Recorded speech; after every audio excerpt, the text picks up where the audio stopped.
Salut à tous, bienvenue sur la chaîne Carafif, la chaîne libre, gratuite et sans pub, et qui le restera. Merci de me rejoindre pour ce tuto numéro 36 consacré à Darktable.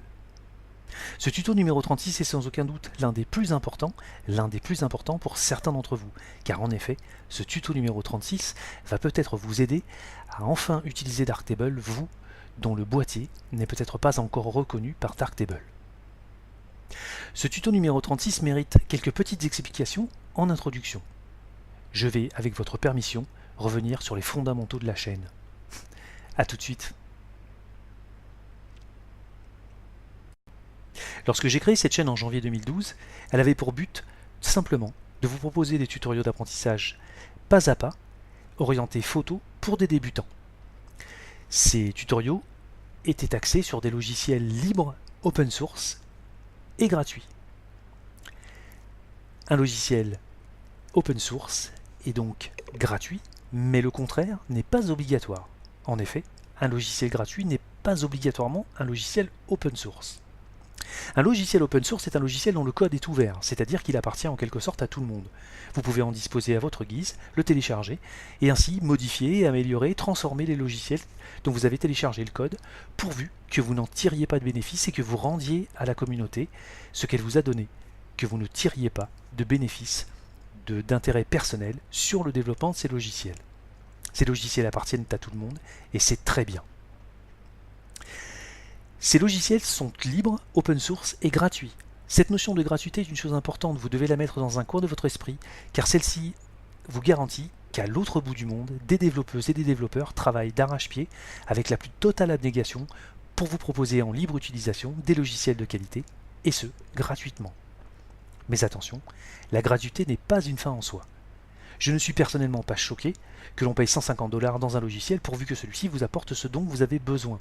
Et à partir du moment où votre système ne vous propose pas de logiciel équivalent ou bien que votre système ne vous propose pas de logiciel aussi bon, pourquoi ne pas l'acheter si vous en avez les moyens? Si je défends l'open source, c'est pour une raison toute simple. C'est que dans l'open source, il y a des logiciels et que dans les logiciels, il y a des formats.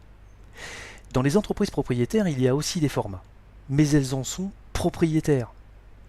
Si vous parcourez les disques durs stock que vous avez chez vous, vous allez très vite vous rendre compte que vous avez des milliers de photos de famille, de documents personnels scannés, peut-être des vieilles pièces d'identité de vos grands-parents que vous avez scannés, enfin bref, toutes sortes de pièces. Le numérique a pris énormément de place dans notre vie. Il fait partie intégrante de notre existence et il est le nouveau support des temps modernes, le support de notre vie. Si ce que nous possédons dans nos disques durs devait être copié, traité par des fichiers dont le format serait propriétaire, nous prendrions le risque de nous retrouver un jour face à une entreprise qui pourrait couler et ne plus proposer par exemple de viewer pour ce format, ou bien encore à des fins stratégiques, de décider de fermer tel ou tel format, tel ou tel fichier, pour en proposer un autre, pour en imposer un autre. L'open source vous garantit que dans 5, 10, 15, 20 ans, le code source de votre format de fichier, de votre logiciel, sera toujours ouvert et que n'importe qui pourra l'ouvrir afin de le développer, de le mettre à jour et vous permettra ainsi d'avoir accès à vos documents. Cela ne se produira pas obligatoirement, mais si cela devait se produire, personnellement, je suis rassuré de défendre un monde qui puisse m'offrir cette certitude, cette garantie. Car aujourd'hui, on imprime peu de photos, on tire peu de photos, pardonnez-moi, et on stocke énormément de données personnelles sur des supports numériques quelconques, y compris sur des sites web. Je défends donc, avec beaucoup d'acharnement, beaucoup de conviction, le domaine de l'open source. Attention toutefois, ce n'est pas parce que je défends l'open source que j'ai une quelconque animosité envers toute entreprise propriétaire produisant des logiciels. Une entreprise est une entité à caractère commercial. Son but, c'est de faire de l'argent. Elle embauche donc pour cela des ingénieurs, des développeurs, des mécaniciens, bref, toutes sortes de personnel. Ces gens ne travaillent pas dans la rue, ils travaillent dans des locaux où ils ont des outils à leur disposition, où ils consomment de l'électricité, de l'eau, du gaz, du téléphone, bref. Ils ont des charges. Il est normal que ces logiciels soient vendus pour couvrir ces charges, avec, je le leur souhaite, un petit peu de bénéfice quand même, pour rendre aux actionnaires l'investissement qu'ils ont fait dans ces entreprises. Si je vous dis tout ça, c'est tout simplement parce que dans quelques instants, je vais vous parler de Darktable. Mais pour mieux vous parler de Darktable, Je vais vous parler de Lightroom. Oui, oui, Lightroom. A tout de suite. Lightroom, le logiciel d'Adobe, est un très bon logiciel. Croyez-moi, je le dis sincèrement, Lightroom est un très bon logiciel. Je l'ai utilisé plusieurs années et il ne m'a donné qu'entière satisfaction à l'époque où je l'utilisais. On lit souvent sur des forums des échanges très musclés entre partisans de Lightroom et partisans de Darktable, et même entre partisans de logiciels propriétaires face aux partisans des logiciels open source. L'argument est souvent de dire « mais si votre logiciel avait été payant, est-ce que vous l'auriez pris ?» C'est une excellente question. Je vais vous dire ce que je pense personnellement. Si Lightroom avait été porté sous Linux, et qu'en passant de Windows à Linux, j'avais eu la possibilité de garder Lightroom, sans doute serais-je aujourd'hui encore sous Lightroom. Car je n'aurais pas vu d'intérêt de changer de logiciel puisque celui-ci m'apportait pleinement satisfaction. Je vous le dis mes amis, très sincèrement, j'aurais mis les 150 $ dedans et j'aurais continué à utiliser Lightroom. Je ne me serais pas cassé le bol à essayer d'aller utiliser Darktable qui aurait coûté le même prix, alors même que j'étais content de Lightroom, surtout pour le même prix. Donc je le dis en toute sincérité, si Lightroom et Darktable valaient la même somme et qu'ils étaient portés tous les deux sous Lightroom, sans doute serais-je encore aujourd'hui sous Lightroom. Mais ce n'est pas le cas. Ce n'est pas le cas parce que je suis sous Linux, et ce n'est pas le cas parce que Lightroom n'est pas porté sous Linux. J'ai dû donc, comme bon nombre de mes collègues linuxiens, trouver une alternative à Lightroom, ou en tout cas, plus précisément, trouver un dérotiseur, tout simplement. Lorsque j'utilise un dérotiseur sous Linux, je ne vais pas m'occuper de ce qui se passe dans la maison propriétaire. Je peux discuter avec un utilisateur de Lightroom et confronter des points de vue, c'est toujours enrichissant de le faire. Mais je n'ai pas à lui imposer quoi que ce soit. Ce que je dis en revanche, c'est que souvent, des critiques vives sont faites sur Darktable par des utilisateurs de Lightroom, alors même qu'elles ne sont pas tout à fait fondées. Elles ne sont pas fondées parce qu'il y a une méconnaissance totale, ou en tout cas soutenue de Darktable, par les utilisateurs de Lightroom, par des utilisateurs de Lightroom, ou bien par des utilisateurs qui ne sont pas allés au bout du raisonnement. Souvent, les comparaisons se heurtent à un problème tout simple, c'est qu'on cherche à reproduire dans Lightroom, enfin dans Darktable, ce que l'on faisait dans Lightroom. On peut faire la même chose, mais on ne le fait pas de la même manière. Il y a des outils qui n'existent pas dans Darktable et qui existent dans Lightroom, et je peux vous garantir que le contraire est vrai aussi. Parfois, il existe des outils dans Lightroom qui existent dans Darktable mais qui ne s'appellent pas de la même manière, ou bien qui ne se déclenchent pas de la même manière. Cela ne veut pas dire que l'un ne peut pas faire la même chose que l'autre. On dit enfin que Darktable est une alternative, une sorte de concurrent à Lightroom. Lorsque je vois Darktable progresser au fil des années, au fil des versions, je me rends compte que c'est de moins en moins évident, et que sous certains points de vue, je dirais presque que c'est Lightroom maintenant, qui deviendrait peut-être presque un équivalent à Darktable. Je ferme ici l'échange, mais vous confirme ce que je viens de vous dire. Je considère Lightroom comme un excellent logiciel. Pourquoi vous dis-je tout ça? Tout simplement parce que ce n'est pas parce que Lightroom est un bon logiciel, ce n'est pas parce que Lightroom est un logiciel propriétaire dans lequel travaillent des ingénieurs très bien payés, que Lightroom n'a pas parfois ses petits défauts. Lightroom a certains petits défauts que Darktable a aussi. Figurez-vous, et ça, il vous sera très facile de le chercher sur le net, qu'à l'époque de Lightroom 3, de Lightroom 4, de Lightroom 5, de toutes les versions de Lightroom, il y a des boîtiers qui n'ont pas été reconnus pendant un certain temps, voire pendant longtemps, voire certains boîtiers qui étaient reconnus dans les versions précédentes mais qui ne l'étaient plus dans les versions suivantes. Ce n'est pas grave, cela ne me heurte pas, il y a toujours un délai de latence entre la sortie d'un matériel récent, nous Linuxiens le savons bien sur les cartes graphiques, et bien entendu la date de sortie d'un logiciel. Il faut un certain temps pour que les logiciels absorbent les nouveautés, les intègrent dans leur plateforme. Ce tuto numéro 36 va avoir pour vocation d'aider les utilisateurs dont le boîtier n'est pas reconnu. Je viens ici rassurer ces utilisateurs. Ne confondez pas une colère momentanée face à un problème que nous allons essayer de résoudre aujourd'hui et le logiciel lui-même. Ce n'est pas parce que Darktable ne reconnaît pas votre boîtier que Darktable est un mauvais logiciel ou que vous avez fait un mauvais choix. Vous avez simplement choisi un boîtier qui, pour l'instant, n'est peut-être pas encore reconnu. Rassurez-vous, Darktable évolue sans cesse, Il y a des versions majeures chaque année et des versions intermédiaires qui viennent corriger les défauts de reconnaissance de certains boîtiers. Nous en reparlerons dans la News 3 qui va sortir bientôt. Donc, amis de Lightroom, si vous êtes heureux sous Lightroom, restez-y. Et amis de Darktable, si vous voulez l'utiliser, si vous voulez continuer à l'utiliser, faites-le. Mais gardez toujours à l'esprit cette notion de gratuité dont je parlais tout à l'heure, et surtout, cette contrepartie à l'open source que doit être votre patience. A tout de suite. Nous sommes aujourd'hui le mardi 29 août 2017. J'utilise pour ma part aujourd'hui la version 2.2.5 de Darktable. Sur mon bureau, vous pouvez voir ce petit dossier dans lequel il y a des RAW non reconnus. Si vous êtes possesseur d'un Canon EOS 6D Mark II ou bien encore un Canon PowerShot G9 X Mark II, si vous êtes possesseur d'un Fujifilm GFX 50S ou bien encore d'un Fujifilm AX A3 ou bien encore d'un Panasonic DMC FZ330, eh bien sachez que vos boîtiers aujourd'hui mardi 29 août 2017 ne sont pas reconnus. Ils ne sont pas reconnus, mais ce n'est pas grave. Cela arrive à Darktable comme cela arrive à d'autres logiciels comme Lightroom. Ces fichiers sont des fichiers RAW. Au fait, vous savez vraiment ce que c'est qu'un RAW? On en reparle tout de suite. Wikipédia, la formidable encyclopédie du libre, nous livre ici une définition du format RAW, format d'image, dans une page assez courte, claire, concise, mais qui récapitule bien non seulement ce qu'est un RAW, mais sa problématique.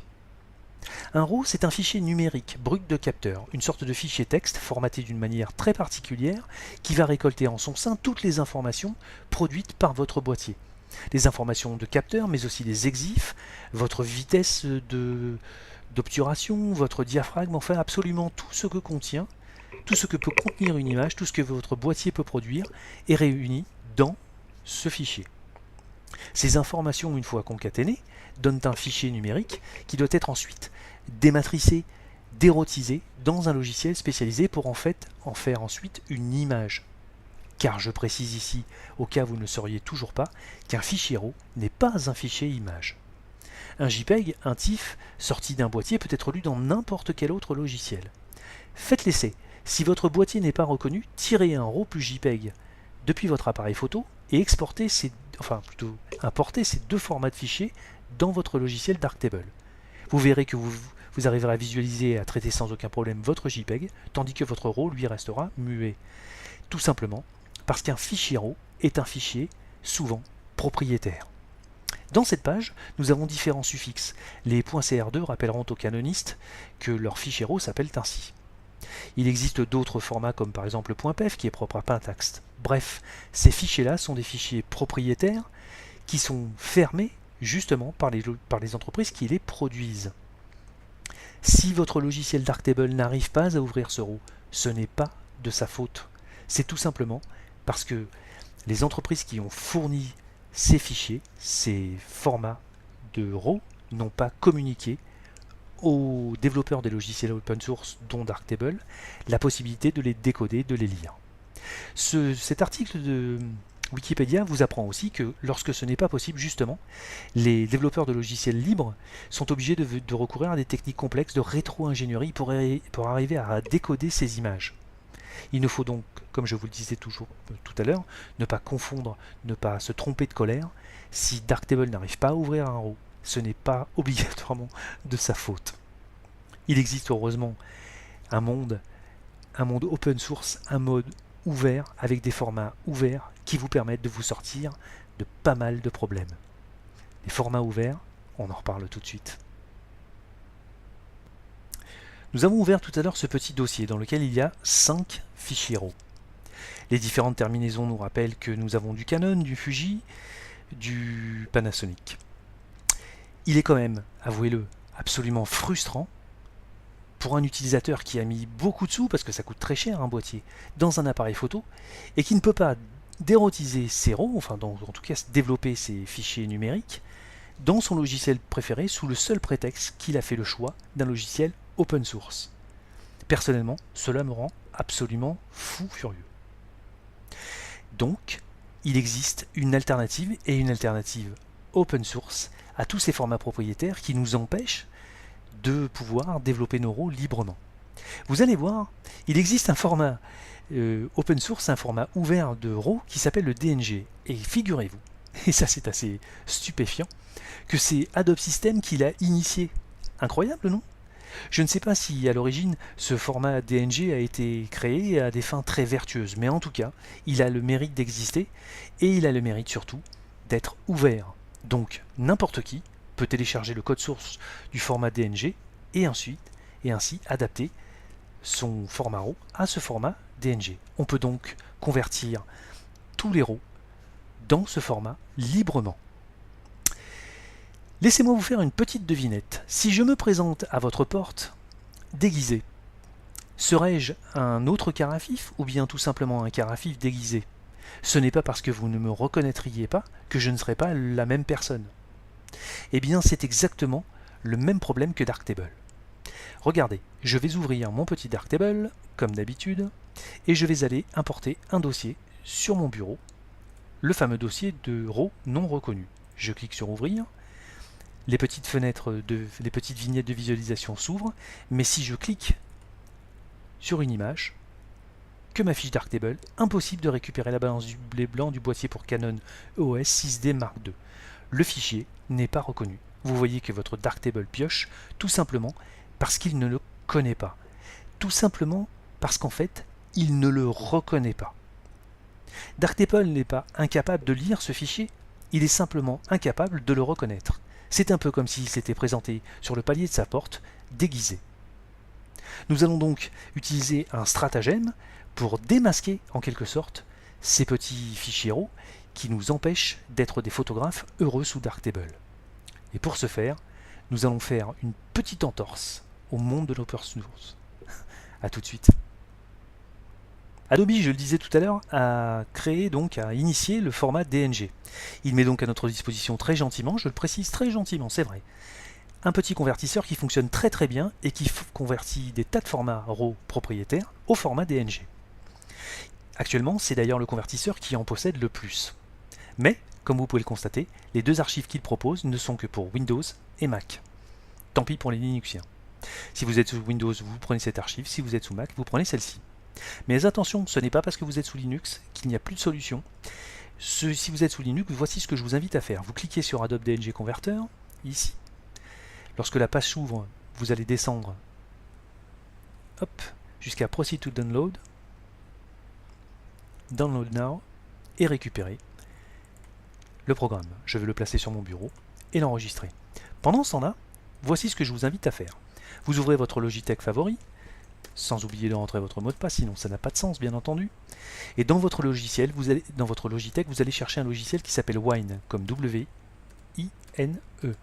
C'est l'acronyme de Wine is not an emulator.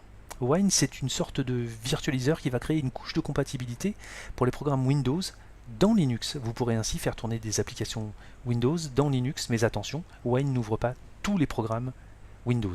En tout cas, ce petit DNG converteur fonctionne très très bien sous Wine. Vous l'installez, moi je n'ai pas besoin de le faire puisque c'est ainsi déjà fait, comme vous pouvez le constater.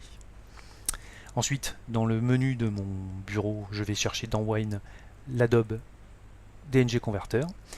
Il s'ouvre et propose différentes options. La sélection du dossier source dans lequel je vais aller chercher les fichiers que je veux convertir, avec quelques petites options bien pratiques.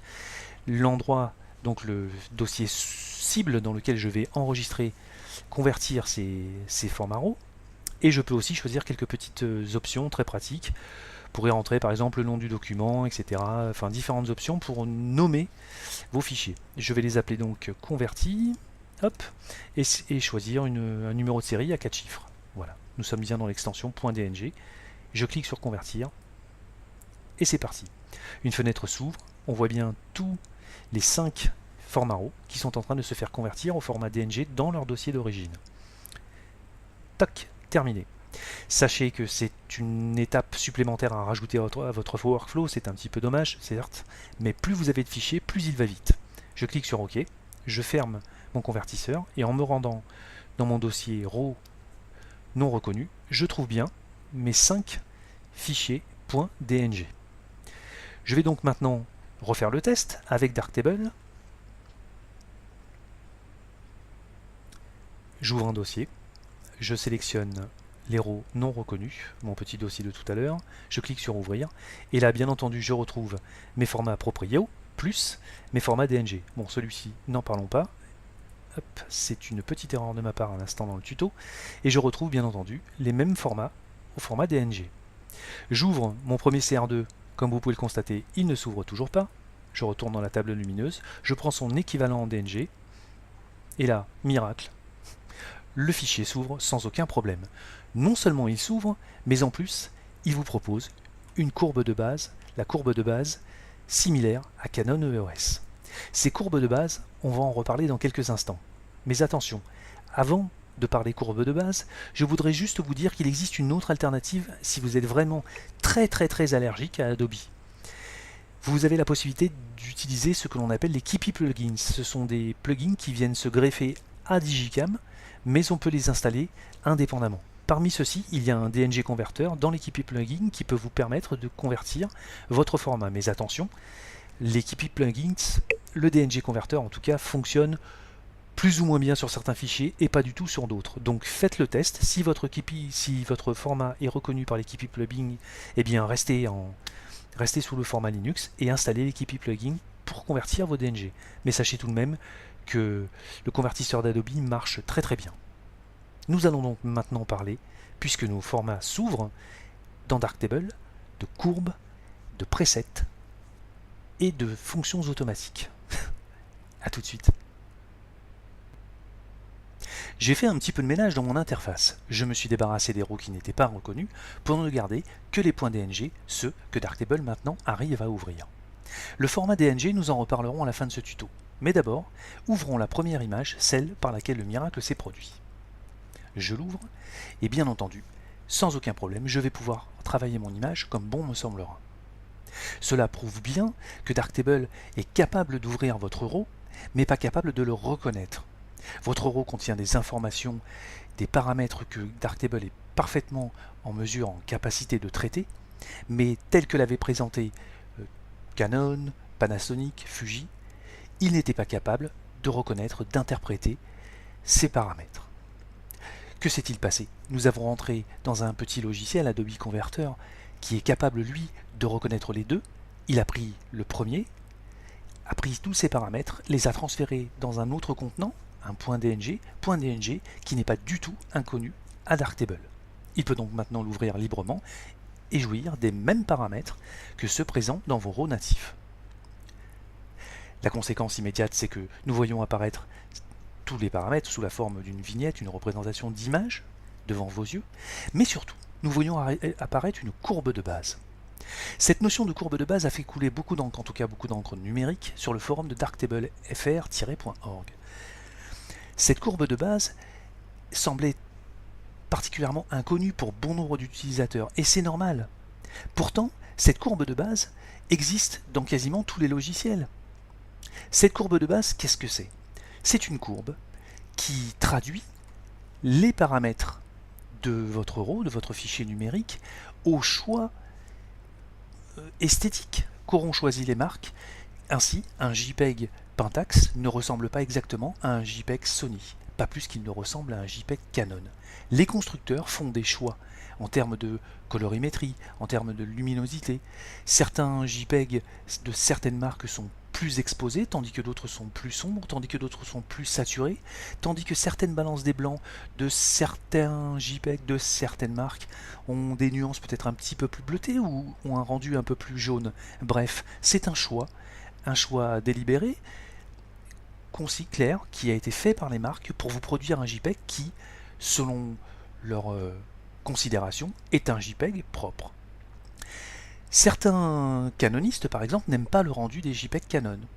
Cela est vrai aussi pour Nikon, pour Pentax et pour toutes les marques en règle générale. Nous ne sommes pas toujours d'accord avec le choix considéré comme objectif par les marques qui produisent ces JPEG. Si ces JPEG, je parle bien de JPEG natifs en boîtier, traduits directement soit par le boîtier, soit par le logiciel fourni avec votre appareil photo, par la marque, nous obtenons donc des JPEG qui contiennent l'interprétation de votre fichier numérique RAW avec une courbe de base, une courbe qui passe automatiquement dans votre JPEG. Nous parlions tout à l'heure de Lightroom. Lorsque vous ouvrez un RAW sur Lightroom, vous êtes en droit de vous demander pourquoi sous Darktable nous avons une courbe de base et sous Lightroom nous n'en avons pas. Mais pas du tout. Sur Lightroom, vous en avez une, sauf que Lightroom l'ouvre automatiquement et ne vous demande pas votre avis. Tant que votre boîtier est reconnu, ce n'est pas du tout un problème. D'ailleurs, les utilisateurs de Darktable dont le boîtier est reconnu ne se posent pas du tout la question. Tant que le RAW s'ouvre correctement et que le rendu visuel de votre RAW se rapproche de votre rendu JPEG boîtier. Mais sous Darktable, les choses sont différentes. Parce que sous Darktable, vous êtes sous un logiciel open source. Souvenez-vous cette histoire de rétro-ingénierie. Souvenez-vous ces histoires de format propriétaire. Souvenez-vous de ces informations non communiquées. Ce qui est communiqué aux logiciels proprios sont faits par le biais de licences. Donc les logiciels proprios achètent des licences aux marques et donc obtiennent de leur part des courbes parfaitement identiques à celles produites par les marques, puisque ce sont elles-mêmes qui les ont transférées, transmises, données. Sous l'open source, c'est complètement différent. L'open source n'a pas accès à ces informations. Il est donc obligé, cet open source, de créer des stratagèmes pour interpréter, essayer de se rapprocher tout seul, comme un grand, du rendu des JPEG. Les courbes qui sont donc proposées dans Darktable sont des courbes qui ont été faites mano mano, dirais-je, et qui se rapprochent le plus possible, c'est complètement exhaustif, hein, du rendu JPEG constructeur. Dans Darktable, il y a des courbes de base, mais dans Darktable, il y a aussi des courbes de tonalité. La courbe des tonalités fait exactement la même chose que la courbe de base, sauf qu'elle n'a pas la même fonction. Donc ne paniquez pas dans l'utilisation ou la modification d'une courbe de base. Si vous savez manipuler une courbe des tonalités, vous savez modifier, une courbe de base. La courbe de tonalité, je ne vais pas vous rejouer ici tous les tutos dans lesquels elle est apparue, mais elle sert à déplacer votre point blanc, votre point noir, bouger votre gamme des gris, faire des courbes en S, en Z, en ce que vous voulez, bref, à traficoter votre gamme, votre échelle Tolan de manière à avoir un rendu proche de ce que vous souhaitez. La courbe de base fait exactement la même chose, sauf qu'elle n'a pas la même fonction. Elle n'a pas la même fonction parce que la courbe de base travaille en amont de votre développement. C'est-à-dire qu'elle est censée arriver au tout début de votre développement pour vous donner en quelque sorte un premier jet, un rendu général à partir duquel vous allez devoir travailler. Personnellement, lorsque je suis en phase de développement dans mon logiciel, je vire cette courbe de base. Je la vire parce que je n'ai pas les mêmes besoins qu'un professionnel de traiter des centaines et des centaines de photos où je ne fais que très peu de séries. Donc je n'ai pas un besoin impérieux de reproduire des tâches très souvent. Mais pour un professionnel ou pour un amateur averti ou bien pour un amateur qui fait pas mal de studio, c'est très important d'avoir une bonne courbe de base ou en tout cas d'avoir une courbe de base adaptée à la pratique photographique dont sont issues les photos que vous allez traiter. Vous voyez que cette courbe contient des points, ces points vous pouvez les bouger comme sur une courbe des tonalités, nous y reviendrons tout à l'heure. Lorsque vous cliquez sur ce petit menu déroulant, vous avez à votre disposition différentes courbes, similaires à Sony Alpha, similaires à Leica par exemple, et des courbes propres par exemple au Canon EOS 6D, à un boîtier en particulier, pardonnez-moi. Si vous avez des courbes à votre disposition en natif, sorties d'usine si j'ose dire, vous avez la possibilité, grâce à ce petit item, de créer des pré-réglages. Nous en avons très souvent parlé dans les tutoriaux de la chaîne Carafif. Et nous allons encore en reparler dans quelques instants. Regardez sur votre gauche, sur la pile de l'historique, vous voyez plusieurs opérations qui ont été appliquées automatiquement. Renforcer la netteté, l'orientation bien entendu, et la courbe de base. Petite observation, cette courbe de base a été mise automatiquement dès l'importation de ce fichier, puisque ce fichier a été reconnu. Ces exifs ont été balayés et donc Darktable sait que sur ce type de fichier, il doit appliquer la courbe de base qu'on lui a demandé d'appliquer, à savoir la courbe similaire à Canon EOS. Mais dans certaines configurations, certains utilisateurs se plaignent de ne pas voir apparaître cette courbe de base ou de la voir apparaître contrairement à leur souhait. Alors, petite piqûre de rappel, dans cette petite roue dentée, ici nous accédons aux paramètres. Vous voyez que c'est à l'intérieur de cette interface que nous allons régler tous les paramètres de logiciel. Si vous vous rendrez sur l'onglet fonctionnement, tout en bas, vous avez un item qui vous dit applique le pré-réglage de la courbe de base pour le boîtier. Si vous cliquez, à chaque fois que vous ouvrirez votre fichier RAW ou le fichier à partir duquel, pour lequel vous avez décidé d'appliquer telle ou telle courbe de base, et bien celle-ci s'appliquera ou pas. Je viens de le décocher, comme vous pouvez le constater, il n'est pas encoché. Si je clique, et bien la prochaine fois, dès que j'importerai un nouveau fichier, celui-ci se retrouvera reconnu. Et la courbe de base sera appliquée. Si je ne suis pas satisfait d'avoir dans cet ordre-là, ou dans la totalité, toutes ces opérations qui auront été réalisées en amont, renforcer la netteté, orientation et courbe de base, je peux très bien demander à Darktable de les virer et d'importer mes images brutes de chez Brut. Mes images sans aucune différence de traitement avec le fichier RAW d'origine, le fichier brut de capteur. Nous sommes sur un fichier RAW, mais que se passe-t-il avec un fichier JPEG? On en reparle dans un instant. A tout de suite. J'ai placé sur mon bureau un petit dossier comparaison RAW JPEG. Je remercie d'ailleurs Jean-Paul Gauche au passage de m'avoir filé ces échantillons. Ici, j'ai donc deux vignettes JPEG qui s'affichent puisque ce sont des fichiers images, tandis que, comme je vous le disais au début, les deux fichiers RAW, eux, n'étant pas des fichiers images, restent désespérément invisibles. Je vais donc ouvrir ces 4 images dans Darktable et me livrer quelques petites observations. Je clique sur Importer un dossier, je vais chercher comparaison RAW JPEG, j'ouvre, et j'ai donc maintenant la vignette JPEG et la vignette RAW de chacune de mes deux images. Si l'on observe ces vignettes, on se rend compte que les deux fichiers sont assez proches l'un de l'autre. Si j'ouvre mon JPEG, ici, je me rends compte que dans courbe de base, je n'ai rien. Ma courbe de base n'a pas été appliquée. C'est normal, car le JPEG n'en a pas besoin. À partir du moment où ce JPEG a été produit par votre boîtier ou par un logiciel fourni avec votre boîtier, celui-ci est fidèle au choix du constructeur. Et donc, la courbe de base est à l'intérieur déjà définie. Donc, il serait illogique de rajouter encore une autre courbe de base par rapport au JPEG qui lui a déjà été interprété. En revanche, si je reprends le RAW, j'ai un rendu relativement similaire, tandis que la courbe de base, elle, a été appliquée. Elle a été appliquée parce que c'est la courbe de base de ce modèle d'appareil photo, tel que cela a été défini dans les paramètres de Darktable.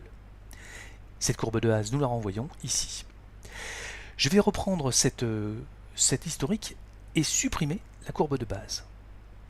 Je compresse. Voilà. Vous voyez que mon rendu, cette fois-ci, est différent.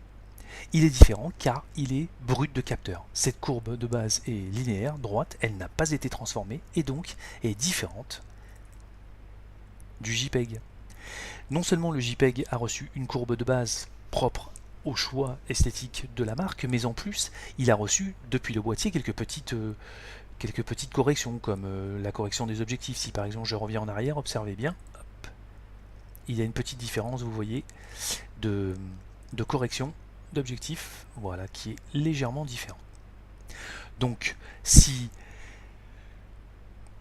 ceci est bien clair maintenant, essayez de toujours travailler en RAW. C'est beaucoup mieux, parce que à partir de Darktable, à partir d'un fichier RAW, vous allez pouvoir non seulement retoucher vos hautes lumières plus précisément, etc., et bénéficier de toute la puissance des paramètres d'un RAW, mais en plus, vous aurez la possibilité de réinterpréter, si vous le souhaitez, la courbe de base, et donc le rendu général des JPEG que vous produirez. Le RAW plus JPEG est un dispositif présent dans tous les boîtiers. C'est très pratique pour faire ce dont nous allons parler tout de suite. Le RAW plus JPEG est une fonctionnalité intégrée dans vos boîtiers. Vous avez la possibilité, à chaque fois que vous appuyez sur le déclencheur, une fois que vous avez choisi cette option, d'avoir simultanément deux fichiers, un fichier RAW et un fichier JPEG pour la même image. Ainsi, si j'observe ces trois vignettes, je vois que j'ai exactement les mêmes photos, sauf que l'une est au format RAW et l'autre est au format JPEG. Alors c'est une fonctionnalité qui est très pratique lorsque vous voulez vous accorder du temps pour développer les RAW plus tard, mais donner, transmettre, transférer immédiatement des JPEG pour les donner par exemple à un cousin qui s'en va le lendemain matin d'un mariage. C'est une fonctionnalité très pratique. Personnellement, je ne me sers que des RAW puisque je prends le temps de développer mes RAW. Mais dans l'exemple qui nous intéresse, ceci est très pratique car vous pouvez, si vous shootez des séances d'essai en RAW plus JPEG, comparer le rendu du RAW avec le rendu de JPEG boîtier natif, et ce, dans différentes situations. Ce que je vous invite à faire pour transformer votre courbe de base, c'est de faire quelques petites séries, en extérieur, sous un éclairage artificiel, sous différentes plages de sensibilité. Essayez d'affiner vos courbes ou de créer plusieurs courbes en fonction de ce que vous souhaitez obtenir comme résultat.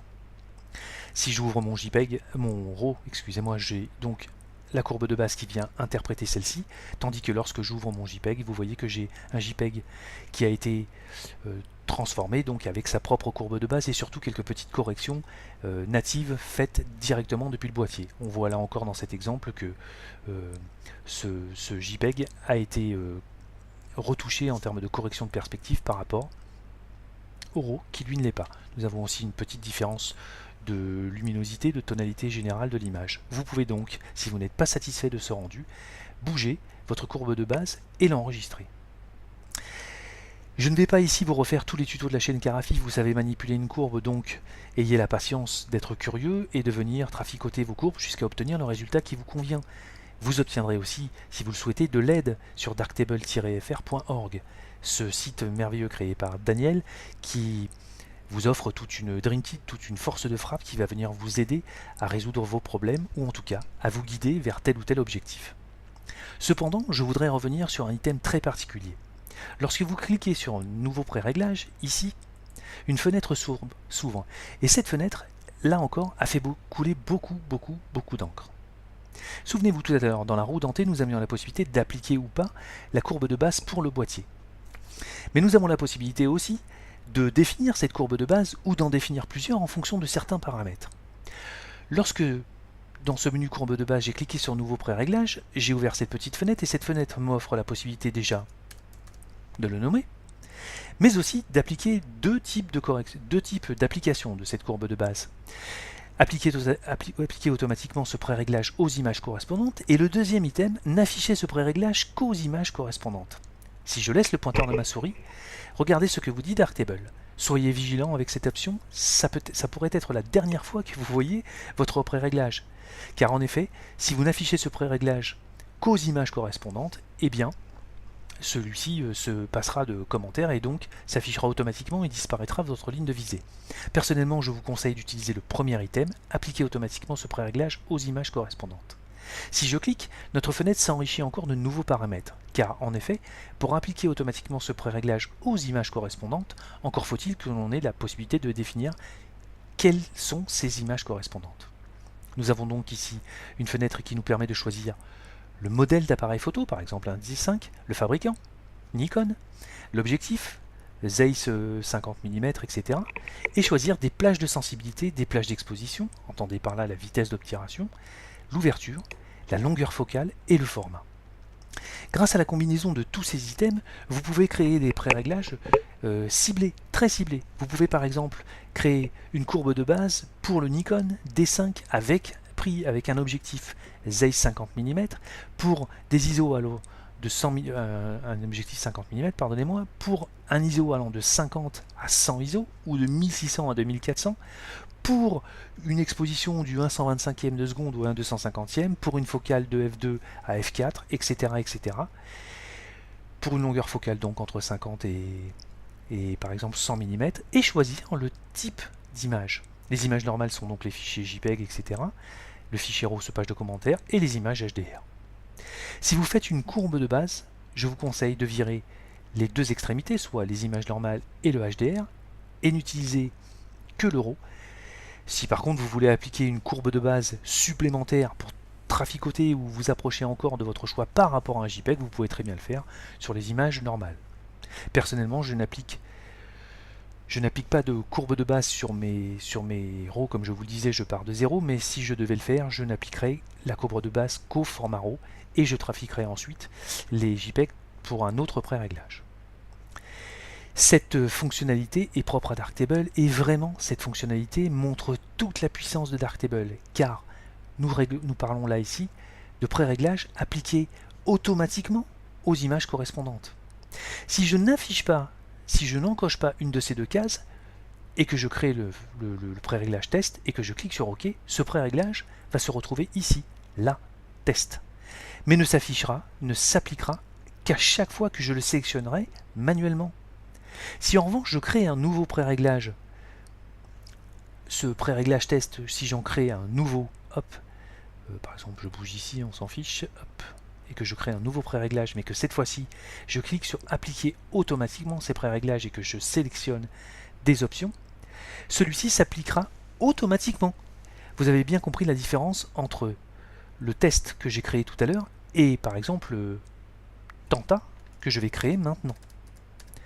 Si je choisis par exemple Nikon entre 50 et 100 mm pour une sensibilité de 100 à 100 ISO ou de 100 à 300 ISO par exemple, pour les formats RAW, à chaque fois que Darktable importera une image correspondante à ces paramètres, il l'appliquera automatiquement.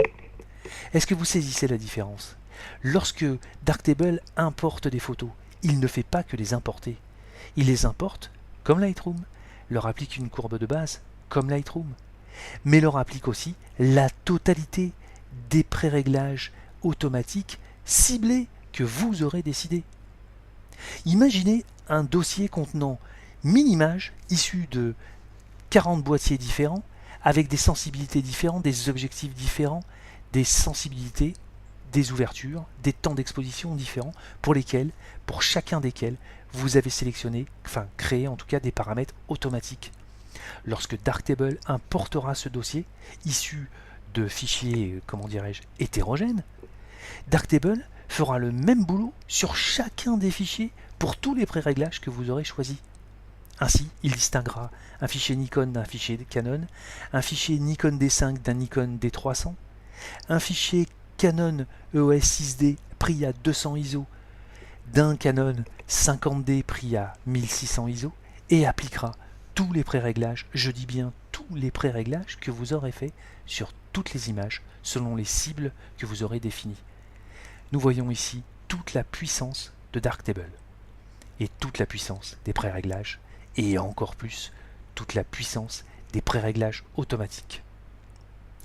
Si vous souhaitez créer des différentes courbes de base ou des différents pré-réglages pour les réutiliser, comment dirais-je, à la main ou ponctuellement sur certaines images selon votre souhait, ponctuellement à ce moment-là enregistrer un pré-réglage sans encocher une de ces options.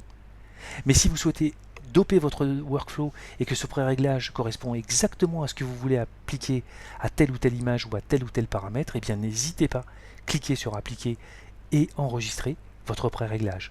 Celui-ci s'appliquera automatiquement à l'importation de vos images. Génial, non? Un pré-réglage, comme je le dis souvent sur la chaîne Carafif, n'est pas à confondre avec un style qui, lui, est autre chose. C'est autre chose et ça ne s'applique pas de la même manière. Mais pour tout ce qui est application automatique, cela peut être très intéressant de réfléchir, de réenvisager les styles différemment. A tout de suite. Souvenez-vous, lorsque j'ouvre une photo et que je fais des retouches dessus, si par exemple je bouge ma courbe de base, que je ne sais pas moi, je bouge ma courbe des tonalités, je bouge ma lumière d'appoint, etc. Pour chaque étape de développement que j'aurai réalisé, je les retrouve dans la pile de l'historique. En bas et à droite de cette pile de l'historique, j'ai la possibilité de créer un style à partir de l'historique actuel.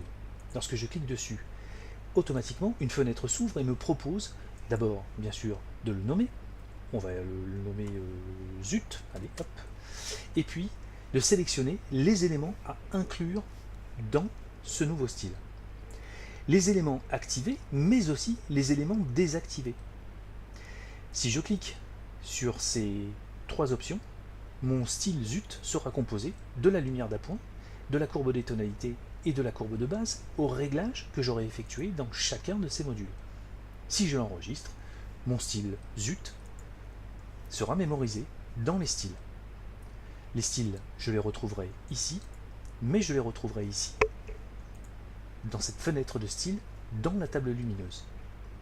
Ces styles sont pratiques en termes de workflow, en termes de paramètres automatiques, car si je sélectionne toutes mes photos et que j'applique par exemple le style 1895 en double-cliquant dessus, eh bien toutes ces photographies recevront le style que j'aurai défini et que j'aurai choisi.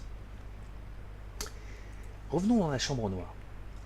Je disais tout à l'heure que je pouvais créer des styles à partir de lignes activées comme de lignes désactivées.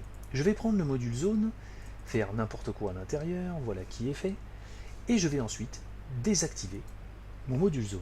Je vais donc créer maintenant un style, ZUT2, et je vais sélectionner toutes les options, y compris zone désactivée. J'enregistre, et voici ce que je vais faire. Je vais ouvrir une autre image. Je vais aller appliquer dessus le style ZUT2. Je vais tâcher, hop, de le retrouver, car vous voyez, j'ai pas mal de styles. Alors j'ai remarqué que l'affichage des styles, lorsque je fais un tuto, a tendance à créer des petites... bon, ça va, cette fois-ci, j'ai été épargné. Je clique sur ZUT2, bloup, et comme vous pouvez le constater, tous les paramètres de mon style se retrouvent dans ma pile historique, y compris l'item numéro 5 du module zone. Si je l'applique, vous voyez que le paramètre que j'avais défini dans mon style avant de le désactiver est maintenu. Donc ce n'est pas parce que le style contient des items qui sont désactivés que ceux-ci ne sont pas enregistrés.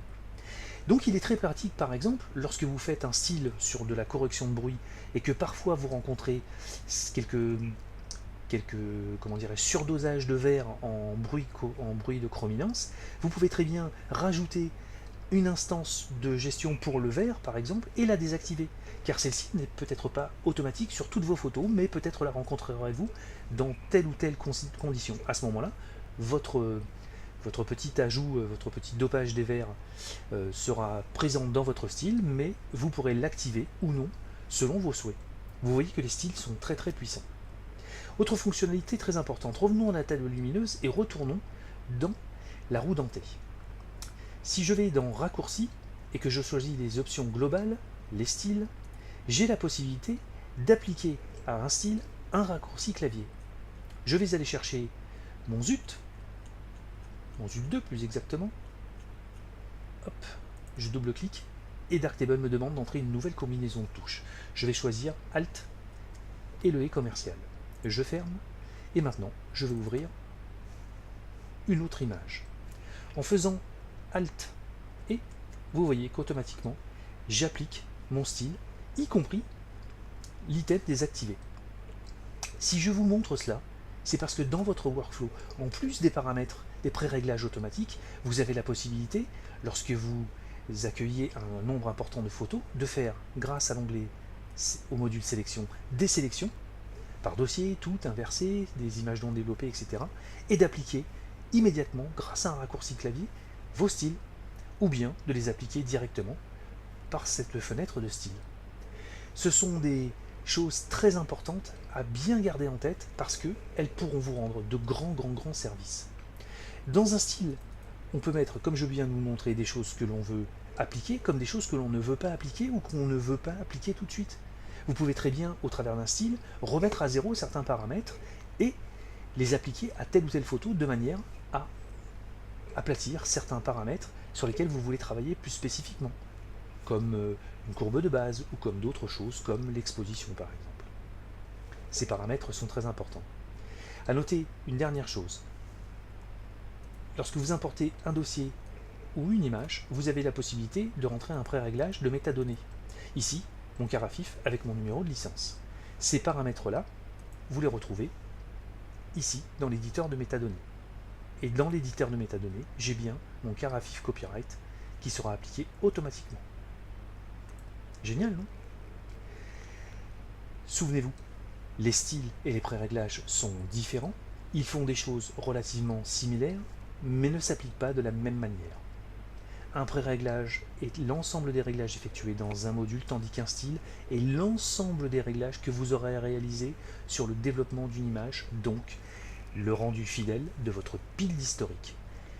Un style peut contenir des tas de pré-réglages. Si dans une image vous appliquez un pré-réglage que vous avez fait avant, vous le rajoutez à votre pile historique et vous l'incluez dans un nouveau style. C'est la raison pour laquelle tous ces pré-réglages que vous ferez pourront être récupérés dans différents styles autant de fois que vous le souhaiterez. C'est là toute la puissance des presets, des styles proposés par Darktable.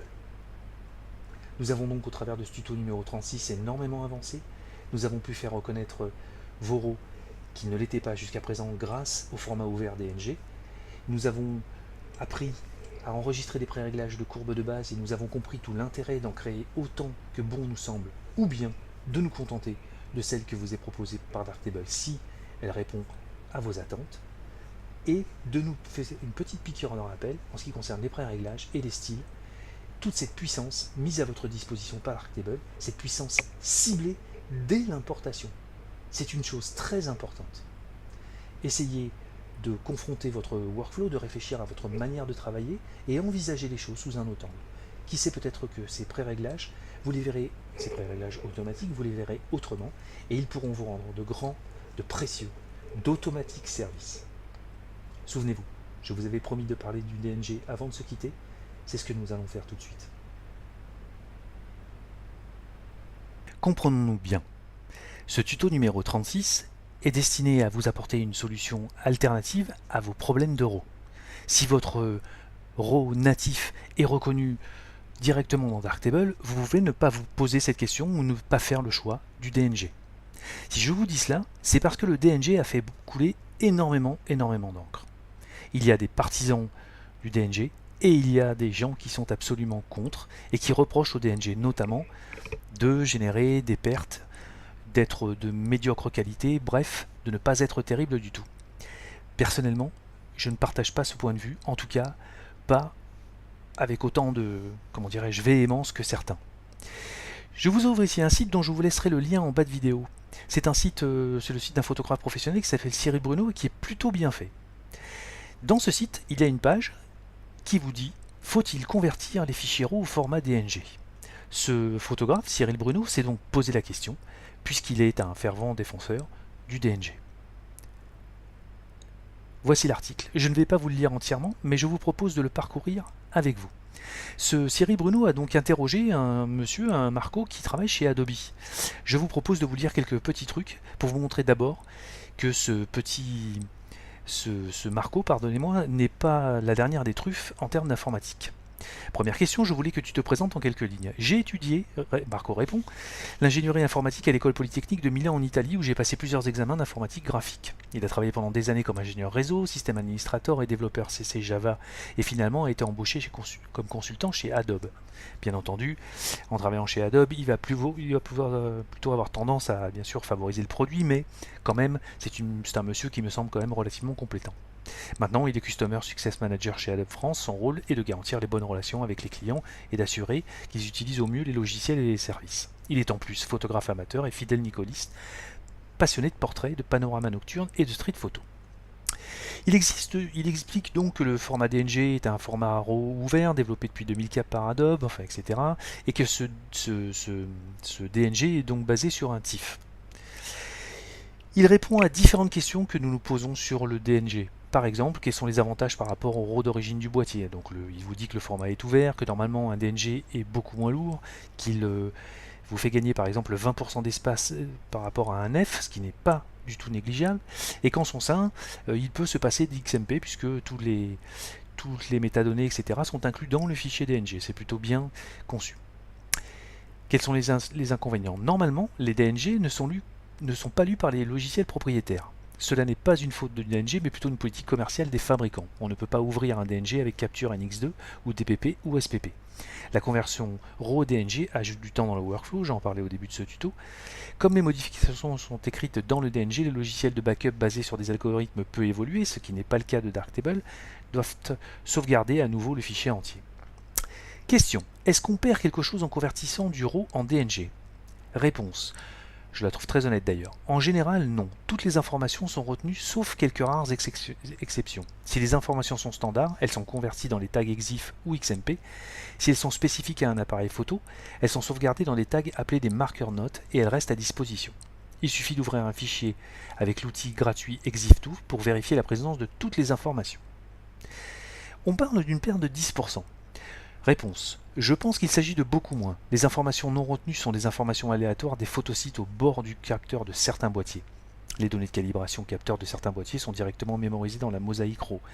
Le RAW des capteurs Foveron, par exemple, comme Sigma, a posé un brevet sur la structure des données. On ne peut pas la garder dans le DNG, donc on linéarise le RAW avant de l'enregistrer. Bref, ce petit article, cette petite interview est très sympa, car il coupe l'herbe sous le pied, il fauche certaines idées reçues, un peu trop véhémentes, sur le format DNG. Personnellement, j'avais la chance, jusqu'à présent en tout cas, parce que je viens de changer de boîtier, d'avoir un Pentax. Et Pentax, comme d'autres comme Leica par exemple, ont fait le choix de proposer en natif ou un RAW Pentax propre à Pentax ou un DNG. C'est le cas de 4-5 autres marques, dont Hasselblad et Leica. Si ces fabricants ont choisi de proposer le DNG en natif, je pense que ce n'est pas si catastrophique que cela. Donc, pour les puristes et les anti-DNG, eh bien écoutez, utilisez cette solution en attendant que Darktable vous propose une lecture native de vos RAW. Et sinon, en attendant, écoutez, débrouillez-vous avec les DNG. Personnellement, moi j'en utilise beaucoup. J'ai pas trouvé qu'il y avait d'énormes différences entre un RAW proprio et un DNG. Il doit y en avoir forcément un petit peu puisqu'il y a une petite perte, mais c'est vrai que le gain de place est substantiel quand même, il est vraiment à noter, et vraiment, en comparant un RAW propriétaire et un DNG, je n'ai pas vu personnellement de grandes différences, voire de différences tout court, entre un proprio et un DNG. Donc, rassurez-vous, si vous utilisez des DNG parce que votre RAW n'est pas, reconnaissable en l'état pour l'instant dans Darktable, ce n'est pas grave. Gardez une copie de vos RAW en attendant, vous verrez que Darktable se développe assez vite et que des tas de mises à jour arrivent assez régulièrement et très bientôt, j'en suis sûr, votre boîtier sera reconnu et donc tout ceci ne sera peut-être pour vous plus qu'un mauvais souvenir si vous êtes vraiment très allergique au format DNG. Je vous laisserai donc le lien de cette page très intéressante en bas de ce tuto avec 2 ou 3 petits liens que j'ai jugé intéressants de vous transmettre.